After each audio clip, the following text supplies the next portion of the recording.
Like, I listened to it and I'm like, damn, like, at least he ain't shouting out Nazis no more. No one's gonna say the obvious part. Like, I know he's JAY-Z and he's like the go to rap and, you know, like, I love JAY-Z. Battling isn't a core, like, that's not one of the core principles of hip hop. Like, how come no one said that? Like, MCing is a core principle of hip hop. It's not battling. So when he said that, I'm like, I love you, Jay. What the fuck are you talking about? My other point, and which I firmly believe, I don't think rappers like each other. Wait, seriously? No, just rappers in general. Wait, dead ass? These niggas don't like each other? Yo. But I agree with Eddie and I disagree with Jay. Like, nah, we need battling, we need competition. Like, it is part of what hip hop is. We can't take it away. The problem is the social media. We've been infiltrated.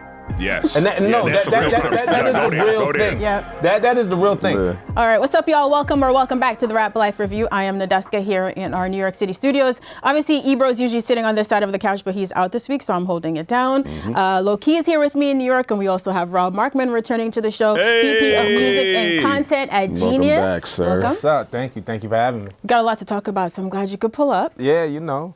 I try to get my old man Ebro vibes on. No, don't do that. You gotta just be Rob today. Don't worry.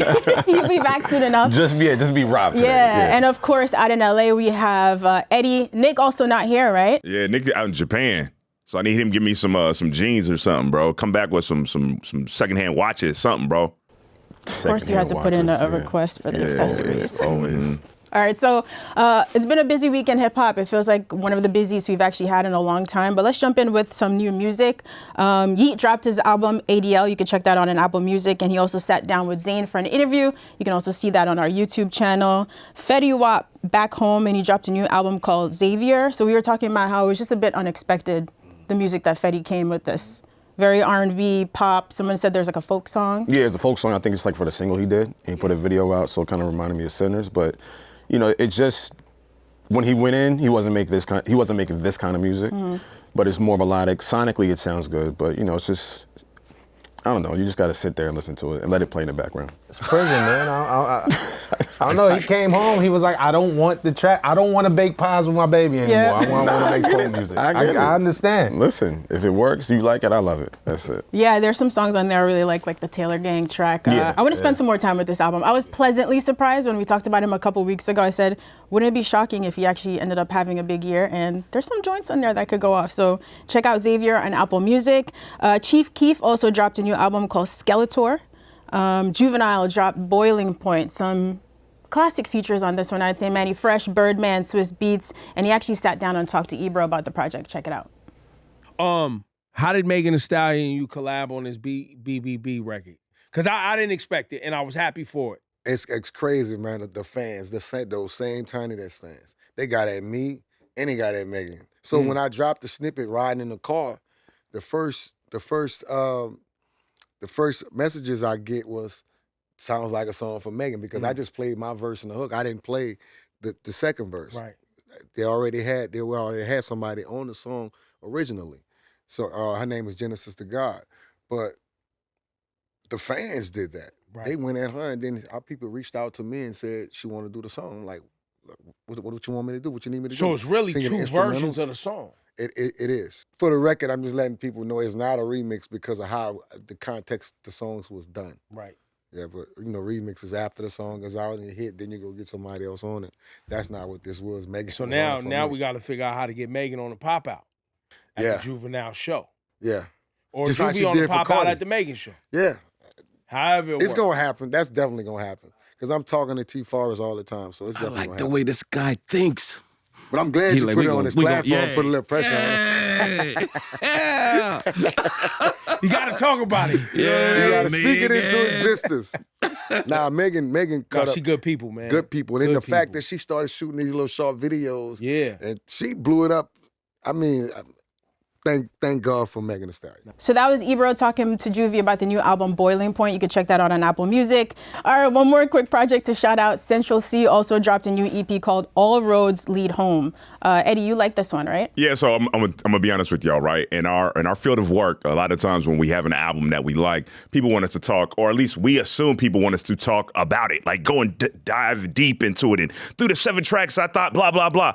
I can't really do that with the Central C album. I liked it. It was good. Listen to it. I don't have an in-depth like, yo, this track reminds me of, and on this song, it's just like, nah, man, throw the UK homie on, enjoy. It's a good album. That's all I'll say, or EP, I should say. Yeah. So we have an Apple Music host, Dottie, out in the UK, and we were trying to get her thoughts on this EP. So maybe we could circle back. Yeah. Just curious, since he dropped the debut album, what the momentum and the movement are looking like, especially home in the UK. But check out this project. We'll get back to it. The Locks also dropped a new single, Never Change. That and of shit's course, fire. there we go. We find something Lowkey's happy about. Oh, weird. Lowkey likes the Locks. He wasn't gonna turn on the Locks. Yeah, I'm not gonna turn on the listen. It's the Lock. Yeah, that shit is fire. It's just reminiscent of their relationship and what they've been through. But I don't got nothing bad to say about the Locks at all. Almost so. saw a tear in your eye just now. Yes, I love when you yes. get sentimental. Yes. So No, but it wasn't really sentimental. It was. It literally was. Jaheim's on the hook. Yeah, and all Jaheim's that on the hook. It was shit. really Yeah. like, I love you guys. Like, it was just them like hugging each other. Like, So Low, there's a Yes. Rough Riders logo shine in the sky over your house when a new Locks album drops. How does this work?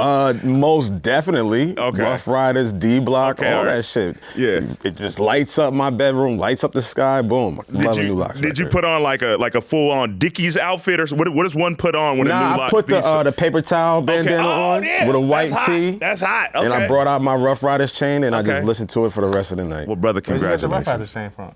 All right, okay. Let's mind our business. Let's mind our business here. I hope you felt that passionate about the Yeah album. Bully. That was a dickhead way to set that. That was such a You're dick full of move, surprises bro. sometimes. No, I've heard some positive feedback about this album. I'm not going to pretend I haven't spent enough time with it yet. So this is coming off his full-page ad in the Wall Street Journal, of course. Kanye finally dropped Yay. There was a YouTube live stream. It was late getting to DSPs, but he did finally drop the full album on Saturday. It was accompanied by a black and white short film. We see his son Saint in it, and then also the track list. So Kanye has a history of... Not a history. Was that Pablo? He was like editing the album as it was Yeah, it out was for a Pablo, few yeah. years after. Yeah, Is that yeah. what happened here? Because the track list was also different than what we saw on the YouTube stream, I believe. So the final track list comes in at 18 songs. He took out a couple tracks, Mission Control and Outside. There's some new features on there. We've got Don Toliver and Peso Pluma on Circles and Last Breath. And then, of course, other big features like Travis Scott, CeeLo, Andre. So every time we talk about Kanye, of course, there's... It's always much more than the music, unfortunately. But now that the album is finally here, let's start with, did anybody actually enjoy this release? Oh gosh, guys. No, is that the wrong question? Listen, okay, let me try no, again. no, I got you. Okay, go ahead. As someone who's vocally, I turned on Kanye a long time ago, bro. I just couldn't do it, man. Between the antics speak for themselves, but just to name a few: Slavery is a Choice, White Lives Matter shirt, aligning themselves with Charlie Kirk and Candace Owens at that point in time, walking around in a Ku Klux Klan black outfit, The MAGA hat, Nazi propaganda, being a black person, being a Nazi. Been out on Kanye. And my issue with Kanye, besides all that, which I named in a multitude of other things I've had issues with, is a lot of times he speaks as an expert on things you can tell he knows, like the surface level about, right?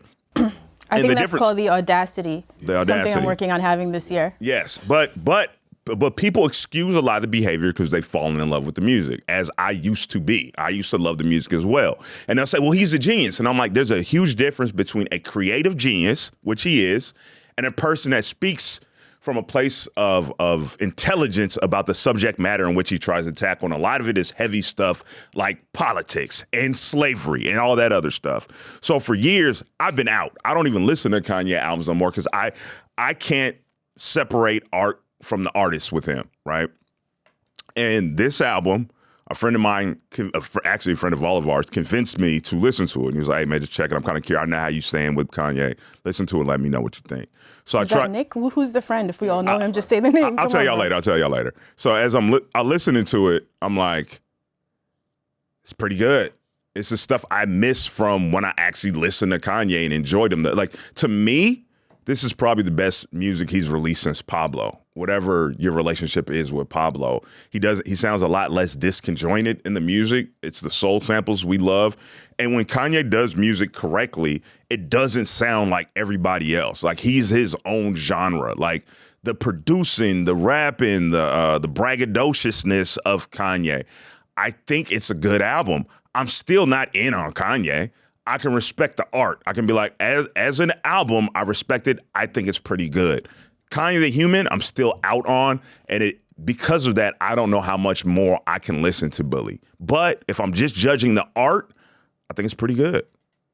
Okay, thanks for that. I'm surprised you even listened to it, because in our last conversation, I felt like the energy was, I'm not even going to give this space. And I think when I turned it on, one of the first lines I heard, he was talking about the hero turning into a villain, and already I kind of checked out a little bit. I feel like that really oversimplifies things, you know what I mean? But Rob, I'm curious what you thought about the project. I think the oversimplification happens a lot on this album. I agree with Eddie. All the things that Eddie said were valid. Like, I mean, and with Kanye, there was always antics. Mm-hmm. Even when we loved them, there was always, we always talked about Kanye, the music plus what he was doing outside. I mean, those villain references remind me of things like, things he said about George Bush after Katrina. Those kind of, and those things were in favor. Maybe mainstream media saw that as him being a villain, but to us, those were the hero moves. Right. Yes. And so I think everything that Eddie just outlined goes like counter to what we thought that he stood for. Because I don't know what he stands for. Right. I think what he stands for is to stand out. Right? Is to be the opposite of whatever. Don't put me in a box. Don't call me just a producer. I rap too. Don't call me just a rapper. I'm a fashion designer. How, Sway? Antics, right? Yeah. Like we've seen this over and over again manifest in different ways. So I actually don't know what he stands for. To Eddie's point, I think the music was like this return to quote unquote the old Kanye. A lot of soul sample chops. A lot of the funny one-liners like, oh, I got Yeezy airbags from when I crash out. And stuff like even the I mean, it was gross, but I brought a white queen to the altar thanks to Martin Luther King. Like, he always gonna push the envelope, right? So there was a lot of that and a lot of reminiscent of what made us love Kanye. Not that Martin Luther line in particular, but just the shit that stands out.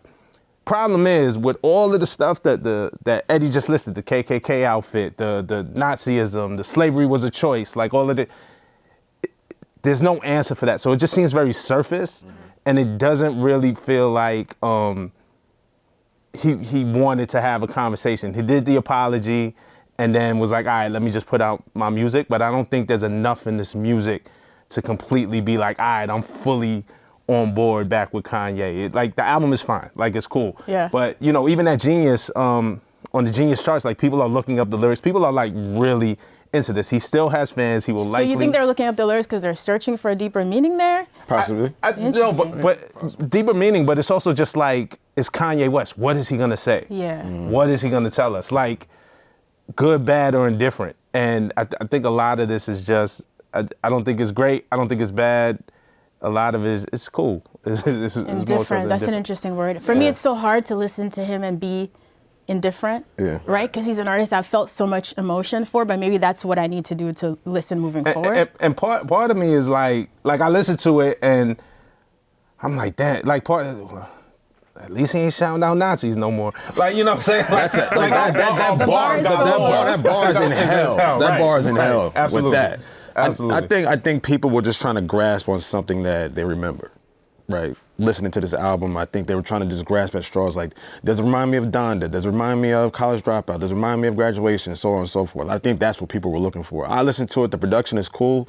I really didn't take heed to what he was saying because I just know he's going to upset me or say something that's just going to be like just completely asinine. And I still don't trust him because I'm still waiting for him to do something stupid in the next couple of weeks. So that's where I leave my guard up. One last thing on the production too, because there was the soul chops and the soul sample, and it was good. Yeah, it was. But it wasn't like great. Like, remember when we just hear things like when you hear Gold Digger, and it's like, oh, he got Ray Jamie to sing the hook, who's starring in Ray. This is brilliant. The dots that are connected. Or even as recent as Father Stretch My Hands, and just that beat drop, how epic that was, like the musical choices.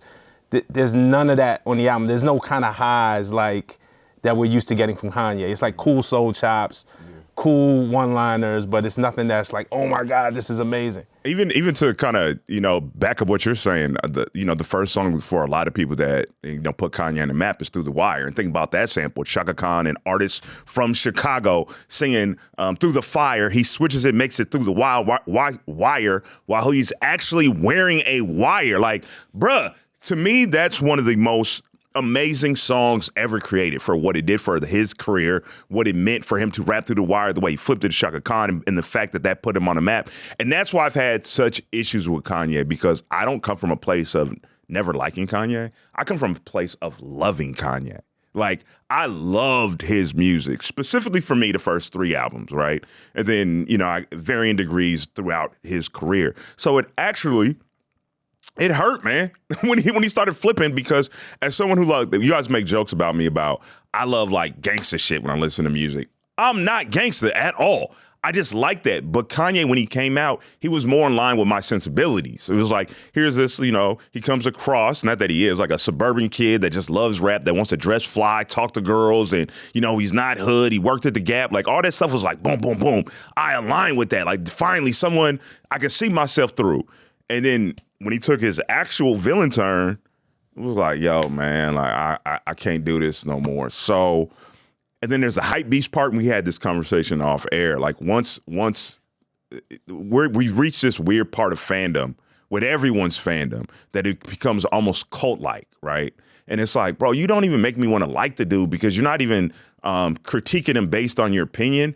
He can do no wrong in your book. And that's when I started having issues with the fan, and it makes me like the artist less. And it's like, let's critique this on its merits, right? Like, all the shit he did was fucking crazy. I don't care how much of a fan you are. It was asinine, insane shit. And there's people that are still like, nope. Like, the motherfucker started a school and all the kids could eat with sushi, and there was no actual curriculum. Like, that's weird shit, man. And people can't even remove them and be like, yo, man, yeah, that was kind of weird. Like, I totally forgot about but that. But does it depend on the fan? So right before we started rolling, Rob was, I'm not trying to give away too much of your personal build. Can I say it? Yeah, that his son, who's 18 years old, is like a huge fan of Kanye. And so is a lot of that just us who started with him at the beginning? At some point it got to be too much, but if you jumped on, I'm not going to say the bandwagon, if you became a Kanye fan later in life, does that make it a little bit easier to like stomach all of the things? So it's like a new wave of fans engaging, which I guess is fine, right? Because your standards may be different. What you came in love, like you... You came in with the audacity already. You've seen the audacity of Kanye West. And that probably matches their personality and how their outlook. So it's probably easy for them to stomach all the shit that he's doing. And there was a turn. It was like, oh, that's just who he is. He's an outlandish kind of guy. But and it makes sense in this landscape where like attention gets you clicks. Right. But to Eddie's point too, like the fans who just excuse everything and hey man, I don't even think most of them are real people. I don't think a lot of them are real people. Like, it's bots. Like we. That's a lot of fans. That's a lot of fans. That's a lot of people. Because I just see, I get attacked on social media. Like, I haven't, I have my own YouTube, and I haven't done a Kanye video yet, because I'm like, let me listen to it a couple of times. And I got these bots attacking. Why is there no Kanye video? I went to the Chris Patrick and Marco Plus concert last night, and I did a video about it this morning, and they were like, oh, you'll make a video about them, but where's the Kanye video? You're hating. Jay paid you not to do it. It's just, I'm just like, you can't be a real person. Right. Because the logic is not logic. Right. So a lot of this. Because any logical person would know you have to sit with that. The way you break shit down, you got to sit with it. You got to analyze. You got to try to figure out where he's trying to go or what he's trying to get off his chest. You can't do that shit in 48 hours. And your name is St. Pablo 0008937. Yeah, we know the play. Like, I know what it is. Like, knock it off. All right, so let me ask y'all a question. Is there anything that Kanye could do going forward where you'd be like, all right, I'm 100% a fan again? No. A classics tour. No. I would probably still pay for that ticket. And you could absolve all the other stuff. Oh, no, stop. I'm not like forgiving him or letting go or moving on. That's literally what the question is. Oh, sorry. Just for that night, I would black out. Okay, fair. And just enjoy the classics. I'm really sorry. I love those albums. And I said I'm not going to let him take it away from me, but I cannot go into an album moving forward being excited to listen, period. It's just never going to happen again. And that's fine. That's fine. At this point, I just want him to be okay. All right. With himself, right? Yeah. And like, it has to be a few years or just moments of, oh, you're really sorry. He told us a couple of months for the album that he's sorry. But you also have an album coming out. We know that play. We know why he did that. Now I want to really see it. And it doesn't like absolve, like we're never going to forget that you put on a KKK outfit. You know what I'm saying? That was crazy. Like there's no way we could forget. You're a black dude. Like what the fuck? Like that's insane to me. In leather. Like you were sweating to death in front of you. To prove what? You almost passed out to make. To prove what? What point? Yeah, exactly. So we're never gonna forget that. But I truly, and not to trivialize it, and not to make excuses, I don't think he was well. It does not seem like he was well. Hey, bro, I just want you to be okay for you. And those kids, you know what I'm saying? And then the rest we could figure out. So yeah, he's given us enough just with the music. We've got enough. Like, I'm cool with what we got. So to his point, move forward, just be okay. There we go. So to our audience, we would love to hear your genuine thoughts on the album. Not the bots. Our real audience. Yeah, hit us in the comments. Let us know what you thought about Bully, and I will try to spend a little bit more time with it. And then move on. It feels like everything is happening all at once in rap, or is it just That's me? a movie. There's been so much going on the last week. Couple weeks. There's been a lot going on. I don't know if the rest of the year is going to be like this, but JAY-Z just did his first interview in years with GQ. Shout out to Fraser for that interview. Great interview. Great interview. Yeah, he did a great job, and of course you can't please everybody on the internet, but it's a big year for Jay in general. We're celebrating the 30th anniversary of Reasonable Doubt, the anniversary of The Blueprint. So hopefully we're going to be hearing more of him. Of course, we got those Yankee Stadium shows coming up. Eddie, did you want to add something? You look like you had a thought before I finished. I didn't want to add anything, but yeah, I work as we speak. I'm working on getting my tickets to the Blueprint show, so I am biased. I love me some Jay-Z. I'm excited, but no, I didn't want to add anything. Continue, Nadeska. My apologies. But yeah, so he spoke to Fraser. There was like a video which obviously you can watch on GQ's YouTube, and then there was the written feature which had a little bit more information that didn't all make it into the video. So let's start with the big. So of course the big headline was him talking about the 4 pillars of hip hop and how those are changing or have changed, and how he doesn't know if battling should really be part of hip hop culture anymore. But before we get to that, I'm curious if there's anything outside of that really resonated with the three of you. Things that you personally love, because I feel like we're all Jay fans in the room. He's always giving some game. About the interview. The interview, and just like the fan in you, not the cultural critic. The fan in me, I was upset that we didn't get anything with him in the clips, and he kind of addressed that. Yeah. If he was going to make music, he said he wanted it to come from him first. Right. Before. But he backed off of that a little bit, though. What do you mean? Because he said that, and then he was like, "Well, let me take that back. It doesn't necessarily have to come from me." So he backed off that. So then that kind of alludes to the fact that we might be hearing him on somebody else's project or song moving forward. I loved how they opened that interview when he talked about 2025 and the civil lawsuit and the allegations and the Busby situation. And him talking about how hurt he was, but he talked about this uncontrollable anger from a guy who we've never seen him really break his cool. Remember that one tweet he let out during that, and you're like, "Yo, Jay, that wasn't a professional sounding tweet." Right. And maybe not since Super Ugly when he went up to Angie, the Hot 97, to apologize for Super Ugly because his mom was like, "Yo, you went too far." Like, there's only a couple of times where we seen Jay kind of break his cool like that, but it is like, oh, okay, this guy's a human. He's going through some things. And then to what Lo said, I think that's what he was talking about, because he talked about writing and he has music. But he has bad ideas and they weren't to his standard. He said he felt like there's so much negativity already in the world. He didn't know if putting that anger in the music would have made sense or done a service And I don't know fans. if he meant bad ideas, like it wasn't good music, but like just bad. Like I went bad. I was angry. It could be both. It could be to his standard of quality, and it's not what it's supposed to be. And to your point about the anger overshadowing what I'm really trying to say and trying to do. So it could come out like, yo, this is bad for the game already, what's going on. So I don't know, that humanized him a bit. Yeah. For me, it was like this guy who we treat as this mythical creature in hip hop and pop culture. And it's like, oh yeah, like uncontrollable anger. I get it. I've been there. Yeah, we all been there. I can see it. You know what I'm saying? Felt attacked. It was tough for his family. I mean, I also appreciated, I think Fraser asked him something like, people always throwing the word capitalist at you as a dirty word. And he was just talking about his work with NFL and the Super Bowl halftime show. And I think anybody who works in corporate America, hopefully you could take something away for this. He talked about coming up, being successful, and then people saying that you're selling out, sometimes to partnering with these organizations. And obviously the NFL was very specific. I'm not trying to gloss over what that was, but he mentioned something like, the owners of the team living in ivory towers and them being so out of touch with culture, which I think is something that you realize. Sometimes executives are really all about the business, and it really is on us to do the right thing culturally, and sometimes people look down on you for that, right? Like you're selling out, but you are really just trying to be a voice in the space. Otherwise, they don't care. He said like they're genuinely not aware. Yeah. And I get it too. And I feel what he was saying too. Like we only do the sellout thing in the arts. We don't. Everybody else is a businessman, and we applaud them. Oh man, what a look! You came from nothing. Look at you. Look at Warren Buffett. What a great businessman. Even in the black community, Robert Johnson. You're like, oh, he came from nothing. Yes, they're capitalists, and I have my own conflicted views when it comes to capitalism. But the reality, we live in America. We live in a capitalist system. We have no choice. And I'm not absolving capitalists because Lord knows we're in late stage capitalism. It feels right now, and the shit is dissolving around us. So I understand it. But if I'm Jay-Z in particular, I can understand where he's coming from. It's like I talk about all the time, and I've said this. I think Jay-Z is one of America's greatest success stories. Like, and I'm not even saying like I talked about Kanye and his fandom and how it can get weird, so I can remove my fandom hat. Like guys, trust me, I'm not standing too hard when I say this.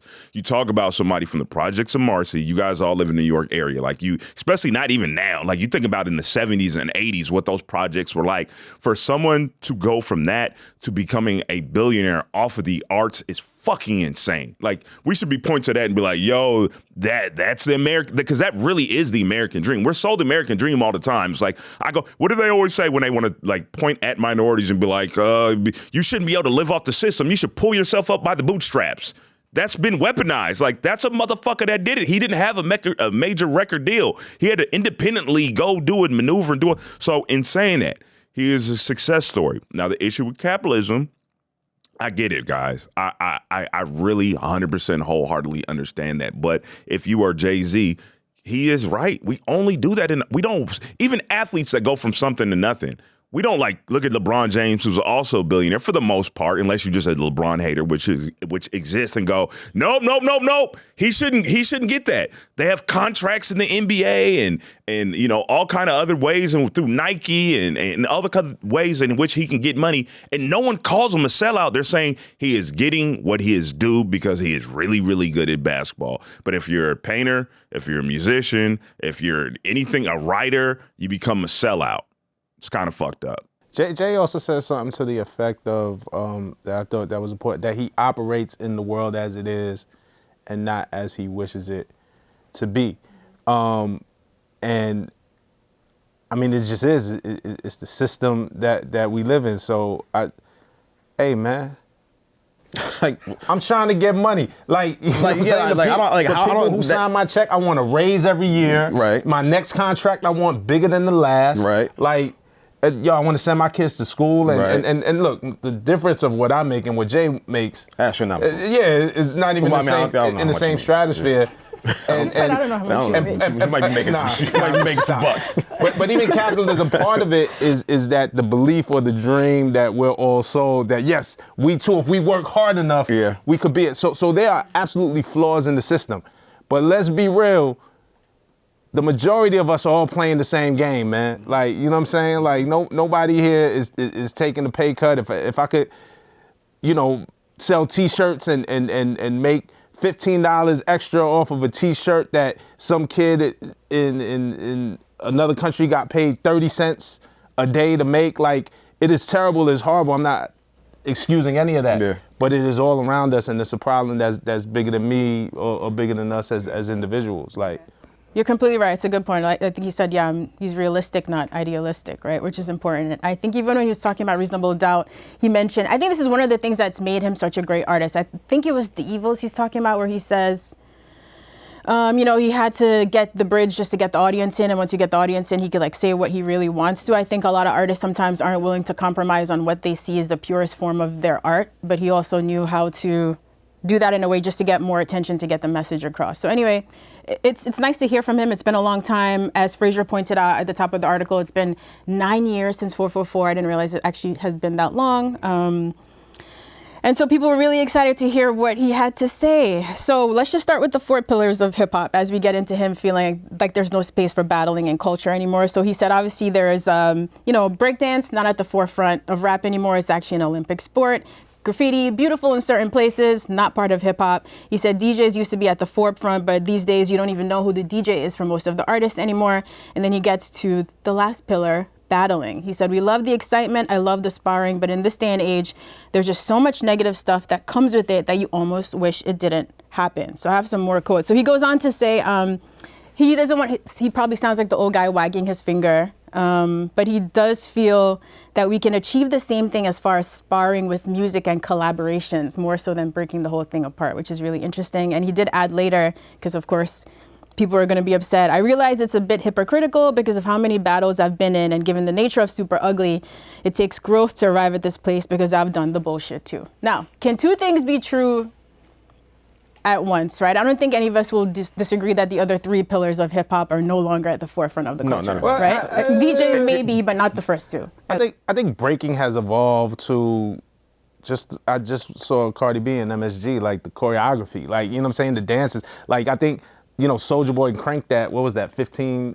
16 years ago by now, is an extension of just dancing. Like, breaking turns into Kid and Play in the 80s, and you know what I'm saying, the choreo, and then Soulja Boy, and then the choreograph that we see on stage. Yeah, I mean, it's still prevalent. It's just evolved, but it's also not at the forefront, like you keep saying. Like, it's just not going to be, because that's not what it is anymore. Until the new dance comes, and we're always like maybe a week away from some new dance, just, right. You know what I'm saying, like taking over hip hop, like, you know what I mean? So I mean, that's a good point. No one's gonna say the obvious part. Like, I know he's JAY-Z, and he's like the go to rap, and like, I love JAY-Z.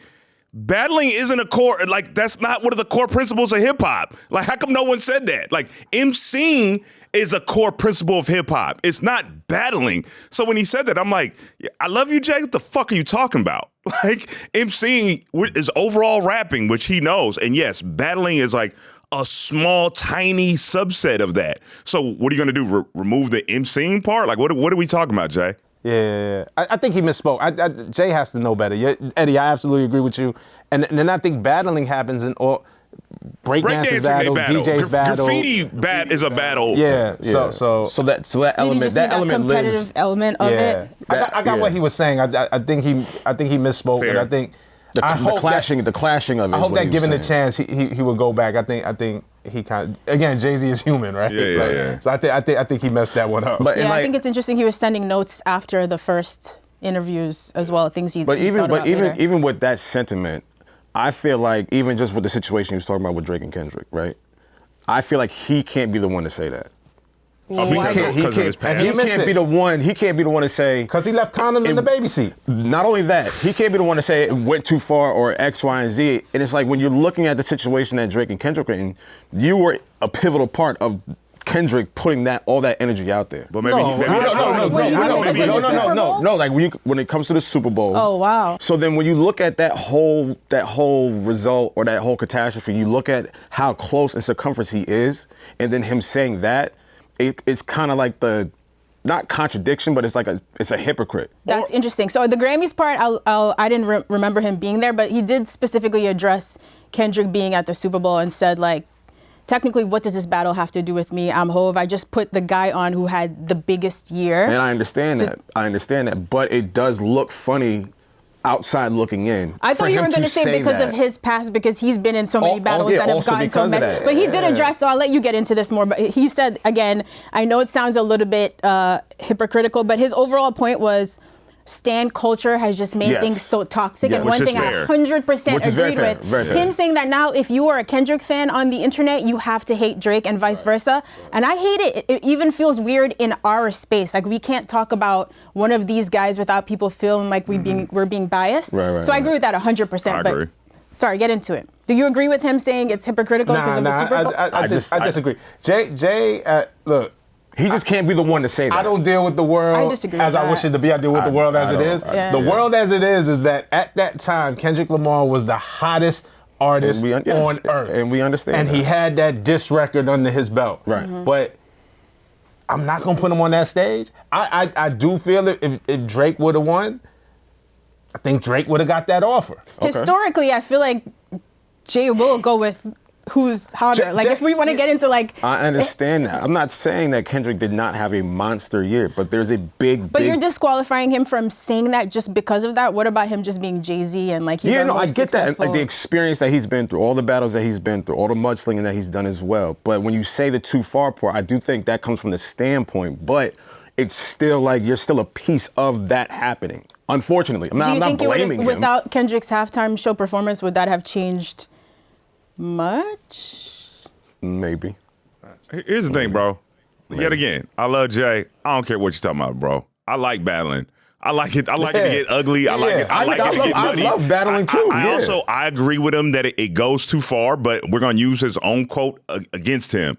Where was it? I'm not dealing with the world the way I want it to be. I'm dealing with it the way it is, or whatever he said. I think that's the quote. This is where we're at, bro. Things get ugly on the internet. Just look at our comments. We'd be like, damn, I didn't even do nothing to you. You know what I'm saying? Like, yo, the internet is a nasty, ugly, horrible place.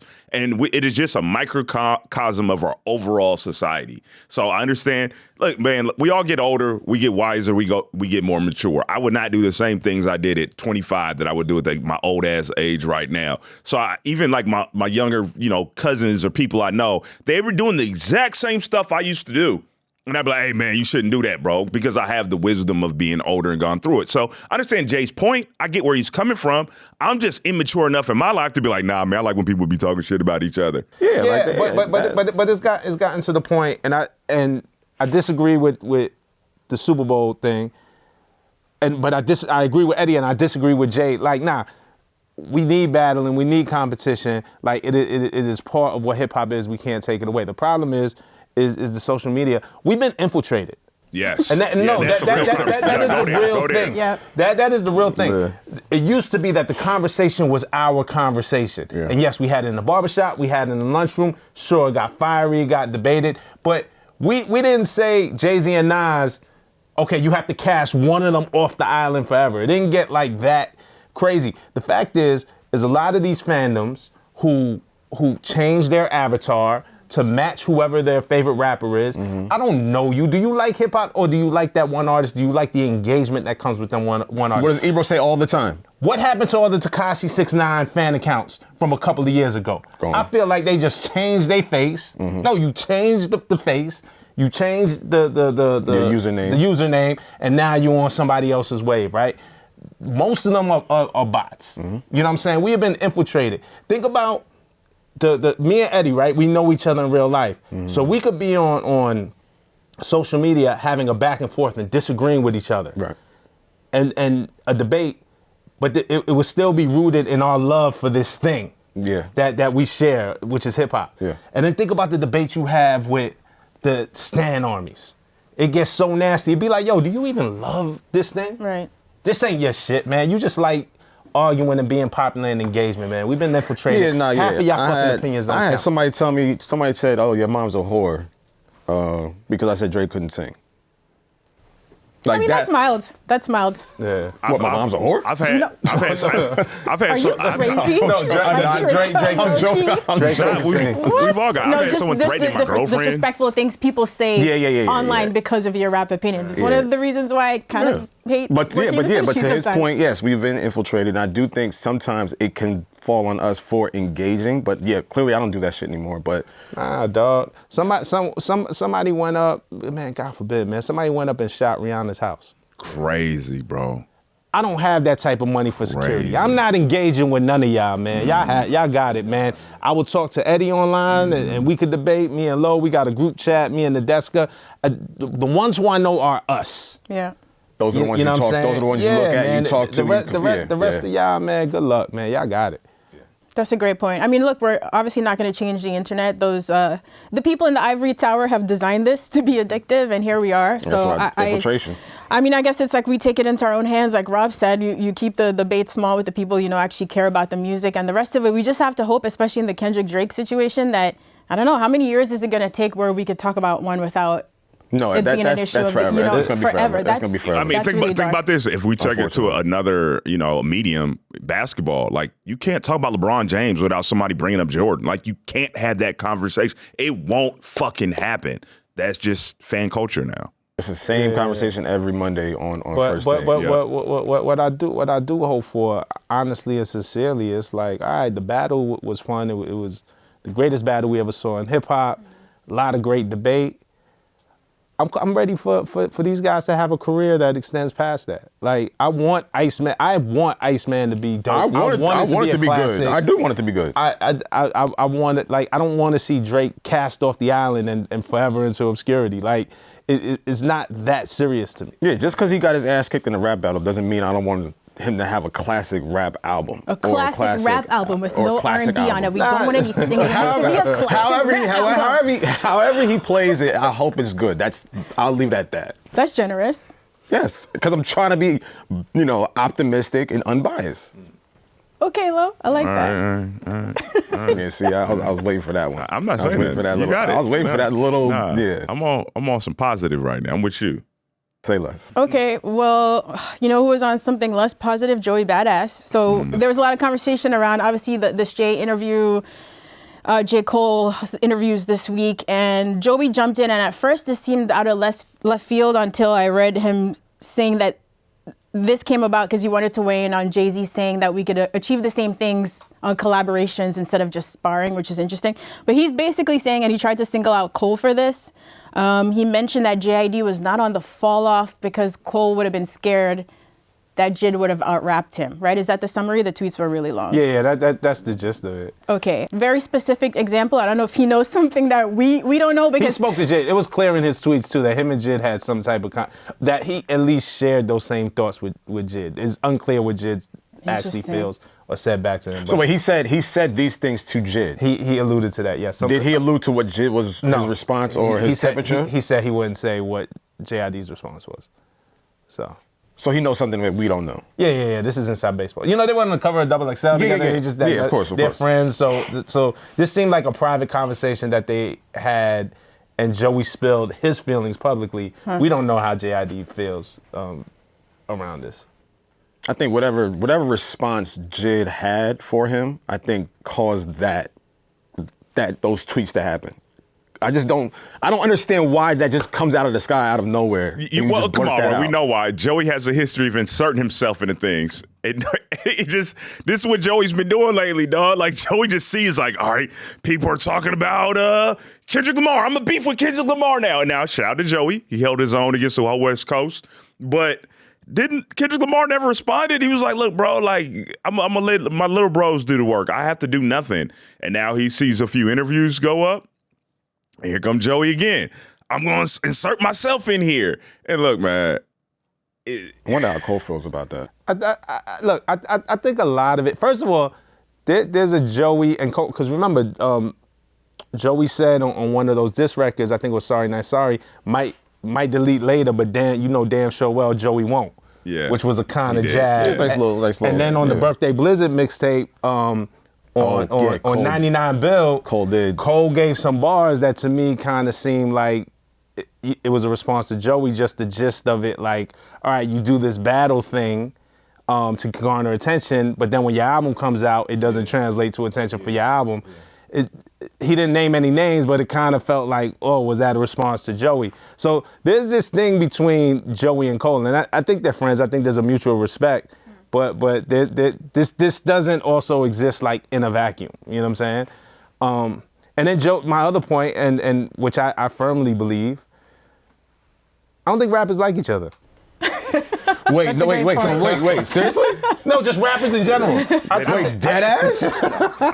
These niggas don't like each other? Yo, I think everybody is cool, but when it comes time to get on records and I think it gets very strategic, right? Yes, it does. Mm-hmm. And it's not a new thing. Going back to Jay-Z, right? Remember Reservoir Dog with the locks. Styles P is on Jay-Z's record telling him, I don't give a fuck who you are. I'm dissing you. Fuck who you are. Yeah. Fuck your pretty bitch, watch your car. Yeah. Like, on his own record, giving Jay like business. So I mean, like, you know what it is? I think when it comes like to the collaborations of who wants to get in the booth with who wants to spar with who, it goes back to the whole Stan argument about being embarrassed, about not living up to the shit talking that you have. I think that's where a lot of this shit was like niggas are scared to get in the booth with each other, niggas are scared to collaborate with each other, and niggas like low-key hate each other behind the scenes. I don't think these particular MCs are scared because these are the ones. No, it's just like an overgeneral. It's like a generalization. Not these guys can rap. The rest of the motherfuckers can't really rap. So when they start coming up in disses, they're like, look, man, I'm just trying to get money. And I get it. Like, this ain't the fights you want. But I agree with Rob, man. Like, there's a lot of competition in hip hop. And it should be. That's what this is. I do think it's strategic on Cole's part. Like, because the Devil's Advocate is, for the Fall Off, which is an extremely personal album, maybe it's just like, nah, I didn't want JID on. There was a very specific story I had to tell, and I wanted to tell, and JID didn't fit. And that part you got to respect. I mean, because to Cole's credit, he did rap with Daylight and Ab-Soul on Pie and play the collard greens. So he's not afraid to get in with these like super MCs. And then Cole turned around and said, hey, I'm not the best rapper anyway. I'm not the best rapper alive anyway. So it's just a persona. Yeah. Which I get, but it is interesting. I think the business thing to do is JID assigned to me. I'm gonna use my album as a platform to put him on in that way.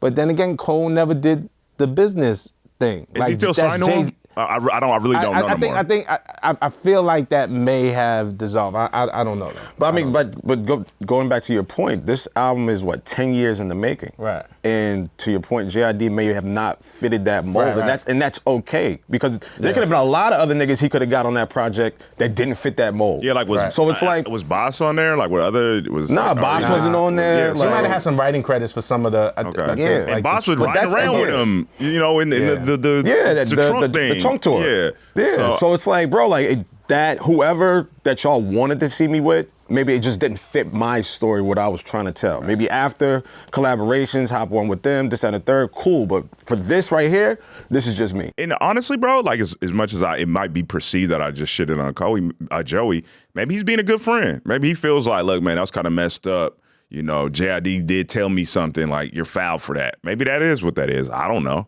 I mean, you don't tell us. It was weird timing there. Yeah, you don't tell us at this particular time. Like, we didn't need to know that. But Cole's never been that type of art. Like Jay, Volume 2, right? Intro, Memphis Bleak, his own solo track.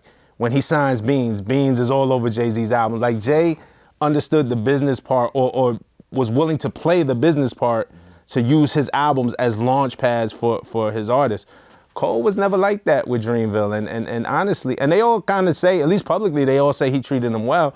Like honestly, if that ain't in your contract, unless it's in your contract that says J. Cole must feature me on his album, then he don't really owe you that. Yeah, and there's a reason why most artists that have their own labels, their labels aren't successful like that, because it's so hard to juggle the two. Are you the star, or are you the person that's setting the table for other artists? And most of them, the coach. Most of them can't figure it out, bro. Like, there's a reason why we point to Young Money and be like, yo, that's crazy how they pull that off, because that's the outlier. But I think Cole figured it out for what worked with him. Like this is the way we're gonna run this label. And when you signed there, like this is how we running it. Hopefully you know how you signed it too. I mean, right? There was that thing where they said that when they split from the Interscope deal, I guess Dreamville was in the black and everybody got a piece of money. Yeah. So. I think JID said that. JID did say it, yeah. So I mean that's success. Like that should tell you a lot. Being able to finish your record deal and finish in the black. Yeah. Most artists are on perpetual debt. It's a different type of success than the way we think it. But maybe he had just a different plan for the way he was going to run this label. It's very interesting tidbit. Let's see what Joey comes up with next. Hopefully it's just more music, right? I mean, he did it last year, right? They got into a battle that didn't turn super disgustingly nasty, so it's possible. Yeah. So Rob just referenced this, so let's jump in a little bit. So Cole was on the 7 p.m. in Brooklyn podcast, and he was talking about, I feel like every rapper says they're the greatest of all time in their songs, right? You need to.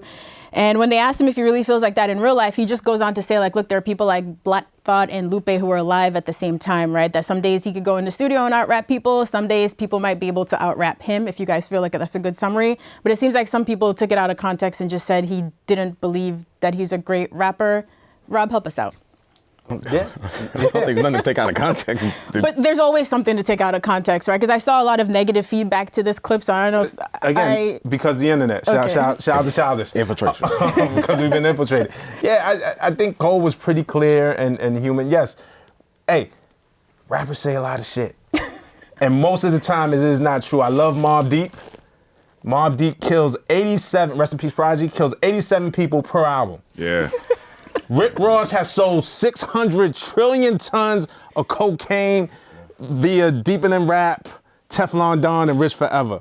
It sounds amazing. Classic. Jay said he lost 92 bricks. I think he might have lost 92 bricks. He might have you think the one real example? Yeah. That's the only real example. But no, so rappers say shit, and rappers say they're the best all the time. I remember somebody was arguing with me on Twitter and was like, Nelly never said he's the best. Well, actually, Nelly had a song called Still Number One. Yep. And on it, he said, I'm cocky on the mic, but I'm humble in real life. And Karis once said, oh, you're dissing me? I have a song from the 80s called I'm Number One, you're dissing me, you're not number one, I'm number one, and they battled. Even Nelly said, I'm number one. Did we ever rank Nelly at the top of anybody's top five lyrically? Never. No, but every rapper says that they're the best, that they're number one. Cole says it and has the right to say it because he has backed it up on numerous occasions. But there's been times, 7-minute drill, where he's falling short. Where you know what I'm saying? Where he ain't getting double figures. You know what I'm saying? Or something like that. He ain't put up 90. Yeah, he definitely ain't put up 90 on 7-minute drill. And so he talked realistically about that. I didn't see nothing wrong with that. Okay. I mean, when you look at someone like him who has a big chest when it comes to like this lyrical thing, right? When you look at that and you hear him say that, it kind of deflates how you look at him and hear him on the mic. Because you wanted, like, there are Cole fans that do believe that he is the greatest rapper walking this green earth. Some, I'm not saying all, but there are some that do believe that. But he actually had an epiphany like, hey, there's other guys that do this thing way better. And yes, I'm lying. I don't believe I'm the best because of X, Y, and Z. But he raps like he's the best. But he's telling you, like, man, I'm not. I know I'm not. And there's nothing wrong with that. But you just said you look at him differently because of it? I can't be the no. only rapper who feels like this. Like, also the way that he's always respected his peers, like a Drake and Kendrick, I feel like he's admitted, like when Good Kid, Mad City dropped, he was like, oh, that is a cultural classic. It just seems like he's honest behind the bravado, but maybe his honesty is just... Didn't he say, was it the Heavens EP or a freestyle? He had a lyric where he mentioned, this is before First Person Shooter, where he mentioned Kendrick and Drake and said, I'm probably number 3 in that ranking. Like he said this lyrically before. Like, so some days it's that, and some days it's like, I feel like I'm Muhammad Ali. Yep. And then some days it's 7-minute drill. Like, you know what I'm saying? It's okay. Like, it's okay. Yo, guys, these are the children that we left behind, man. You guys are stupid as fuck. Like, for real. Like, if you're really like, oh my God, he's not really the number one. But he said he was the number one rapper. Like, how fucking low are your comprehension skills? Like, where you're listening to art and thinking, nope, he rapped it, so he believed it. Like, what are we doing, guys? Like, what? Yes, like, oh my God. Like, listen, Lowkey was really excited to talk about this. Like, he mentioned it in the group chat, so I thought, we should have a serious discussion about it. Right, Lo? No, I mean, I'm just saying, like, I think there was a disappointment. You just think he's sharing too much? Yes. Okay, just say that, because I feel like the other argument doesn't make sense. I do think that. Like, we didn't need to know that. This is like Cole's shtick, though. He's the everyman guy. Like, he's the super famous top 5, top 3 rapper on the planet that can come across like, say what you want about Kendrick, he can't come across like an everyman. He can have moments like, oh, look, he's a cutie patootie. Someone pinched him while he was walking. You know what I'm saying? Like, it's a meme. It's a thing that happened, right? No. Like, Drake can never come across like an everyman. Like, he just can't. Jay can't do it. What J. Cole has mastered is to be this famous. It seemed like a dude that'd just pull up on the park and play basketball. Like, he's not stupid either. He marketed himself as the everyman with his last album rollout, with the out the trunk sale, whatever the actual verbiage was. That's his thing. So if he wants to go somewhere and be candid, he should, because that's what people expect from J. Cole. That's where he wins. Those other guys don't win with that. Drake can't say nothing and win because we're all going to pick it apart, which we're doing with Cole anyway, but it's different. Jay just did an interview which was pretty chill. Like, was a pretty cool, solid 30-minute interview, and we picked it apart. And he's a capitalist, and no billionaire can be good. Kendrick don't even talk no more. Shout out to Nadeska and y'all at the halftime show. I'm surprised y'all got some words out of him. So this is the point where J. Cole he's etched out his fame and he gets to win in that fashion. So go everywhere, talk, keep doing more. Go do interviews with Cam. Go do interviews with Nadeska. 7 p.m. in Brooklyn. He gets to win. Nadeska did it first. Someone shout Nadeska. Shout out to our girl. She did that. But yeah, also, man. shout out to Kaz on 7 p.m. in Brooklyn. Shout out to Kaz. Did a very good job with that.